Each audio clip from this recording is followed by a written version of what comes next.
Hi friends, welcome to our channel. ఈరోజు మన ఛానల్లో ఈవినింగ్ స్నాక్ ఐటము శనగపప్పుతో వడలు చేసి చూపిస్తున్నానండి. ఇది రుచికి చాలా బాగుంది, నాకు బాగా నచ్చింది. అందుకే నెక్స్ట్ టైం చేసినప్పుడు వీడియో చేసి ఇందులో మీతో షేర్ చేసుకుంటున్నాను. ముందుగా ఈ శనగపప్పు వడల కోసం మనము శనగపప్పుని గంట ముందు కడిగి నానబెట్టి పెట్టుకోవాలండి. గంట సేపు నానిన శనగపప్పులో మనము మన రుచికి సరిపడా పచ్చిమిరపకాయలు, వెల్లుల్లి, జీలకర్ర వేసి కచ్చా పక్కగా రుబ్బుకోవాలి. మెత్తగా అస్సలు రుబ్బుకోవద్దండి. మెత్తగా రుబ్బుకుంటే అంత టేస్టీగా అనిపించదు. అలా ఎందుకు రుబ్బుకోవద్దు అనేది నేను మీకు వీడియో లాస్ట్లో చెప్తాను.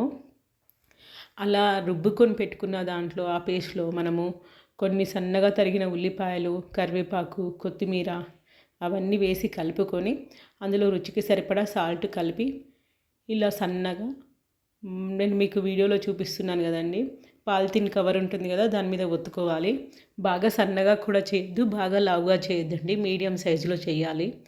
బాగా లావుగా ఒత్తుకుంటే లోపల మనకి ఏమంటారు, డీప్ ఫ్రై అయినప్పుడు లోపల పచ్చి పచ్చిగా ఉంటుంది కదా.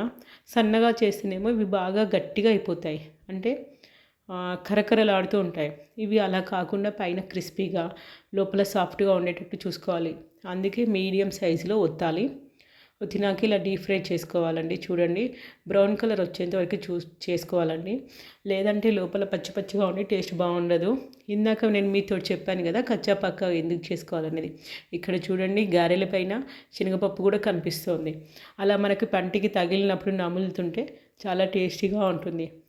ఇవి శనగపప్పుతో చేస్తాం కదండి, చాలా రుచిగా ఉంటాయి. ఇది నార్మల్గా కొంతమంది పెసరపప్పుతో కూడా చేస్తారు, అవి కూడా బాగుంటాయి. ఇవి మనకి 2 days వరకు స్టోర్ అవుతాయండి, అంటే స్టోర్ చేసి పెట్టుకోవచ్చు.